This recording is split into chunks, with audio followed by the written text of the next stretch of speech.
ಕಲ್ಲಡ್ಕ ಶ್ರೀರಾಮ ವಿದ್ಯಾಕೇಂದ್ರದಲ್ಲಿ ಈ ಬಾರಿ ಕ್ರೀಡೋತ್ಸವ ಡಿಸೆಂಬರ್ 9ರಂದು ಶನಿವಾರ ಸಂಜೆ 6 ಗಂಟೆಯಿಂದ ಹೊನಲು ಬೆಳಕಿನ ಕ್ರೀಡೋತ್ಸವ ಕಾರ್ಯಕ್ರಮ ನಡೆಯಲಿದೆ ಎಂದು ಪುತ್ತೂರು ವಿವೇಕಾನಂದ ವಿದ್ಯಾವರ್ಧಕ ಸಂಘದ ಅಧ್ಯಕ್ಷ ಡಾಕ್ಟರ್ ಪ್ರಭಾಕರ್ ಭಟ್ ಕಲ್ಲಡ್ಕ ಬೀಸ್ ರೋಡಿನ ಪ್ರೆಸ್ ಕ್ಲಬ್ನಲ್ಲಿ ಕರೆದ ಪತ್ರಿಕಾಗೋಷ್ಠಿಯಲ್ಲಿ ತಿಳಿಸಿದ್ದಾರೆ. ಸಂಸ್ಥೆಯಲ್ಲಿರುವ ಎಲ್ಲ 3900 ಮಕ್ಕಳು ಕಾರ್ಯಕ್ರಮದಲ್ಲಿ ಪಾಲ್ಗೊಳ್ಳುವಿಕೆಗೆ ವಿಶೇಷವಾಗಿದೆ. 20 ಕಾರ್ಯಕ್ರಮಗಳು ಆ ದಿನ ನಡೆಯಲಿದೆ ಎಂದು ತಿಳಿಸಿದರು. ಕಾರ್ಯಕ್ರಮದಲ್ಲಿ ಮಾಜಿ ಮುಖ್ಯಮಂತ್ರಿ ಎಚ್.ಡಿ. ಕುಮಾರಸ್ವಾಮಿ ಸಹಿತ ಶಾಸಕರು ಹಾಗೂ ಅನೇಕ ಗಣ್ಯರು ಪಾಲ್ಗೊಳ್ಳಲಿದ್ದಾರೆ ಎಂದು ತಿಳಿಸಿದರು. ಪತ್ರಿಕಾಗೋಷ್ಠಿಯಲ್ಲಿ ನಾರಾಯಣ ಸ್ವಾಮಿ ಅಜ್ಜಿ, ವಸಂತ ಮಾಧವ, ರಮೇಶ್ ಉಪಸ್ಥಿತರಿದ್ದರು.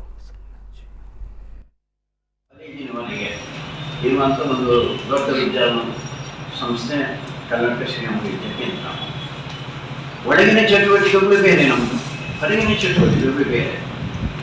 ಎಲ್ಲರೂ ಉಳಿದವರಿಗೆ ಒಂದು ಶಿಕ್ಷಣ ಸಂಸ್ಥೆಯನ್ನು ಹೇಗೆ ನಡೆಸಬೇಕು ಅಂತ ಹೇಳುವಂಥ ಹಿನ್ನೆಲೆಯಲ್ಲಿ ನಾವು ಕೆಲಸ ಮಾಡ್ತಾ ಇದ್ದೇವೆ. ಇವತ್ತೇನು NEP ಬಂದಿದೆ, ನ್ಯಾಷನಲ್ ಎಜುಕೇಷನ್ ಪಾಲಿಸಿ, ಆ ಚಿಂತನೆಯನ್ನೇ ನಾವು 16 ವರ್ಷಗಳ ಹಿಂದೆ ಪ್ರಾರಂಭ ಮಾಡಿ ಅದೇ ರೀತಿ ಶಿಕ್ಷಣವನ್ನು ನಾವು ಕೊಡ್ತಾ ಬಂದಿದ್ದೇವೆ. ಅಂತ ಶಿಕ್ಷಣ ಸಂಸ್ಥೆ ಶ್ರೀರಾಮ ವಿದ್ಯಾಕೇಂದ್ರ. ಅದಕ್ಕೆ ಒಳಗಿನ ಶಿಕ್ಷಣದ ವ್ಯವಸ್ಥೆಯು ಅದು ಇವತ್ತಿನ ರಾಷ್ಟ್ರೀಯ ಶಿಕ್ಷಣ ನೀತಿಗೆ ಪೂರಕವಾಗಿರುವಂಥದ್ದು.